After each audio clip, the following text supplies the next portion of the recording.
Kung naka-seafood diet ka, para sa'yo to. Hindi yung tulad ko na seafood diet na kapag nakakakita ng pagkain kakain ha. SEA food. Di na mas healthy dahil ang mga seafood dishes mo ay mapapartneran mo ng masusustansya at masasarap na pagkain na kahit hindi ka naka-SEA diet, mapapaibig ka sadya. Ari ay grouper.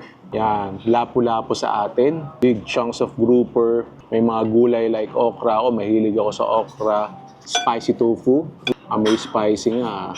Unahin natin tong grouper. Samahan natin ng okra, saka a little of that sauce.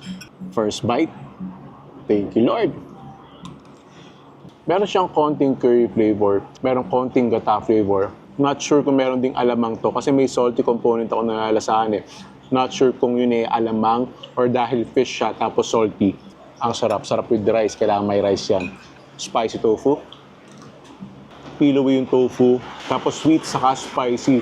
Yan, binless tayo ng ulan. Mas lalong sasarap ang kain. So medyo may konting anghang yung tofu, pero hindi naman siya naglilinger. Wow! Ligat ah. Sweet mangoes, sweet makapuno, tapos yung maligat na absorb yung milky, creamy na sauce. Ay siya tikme kung napapaibig!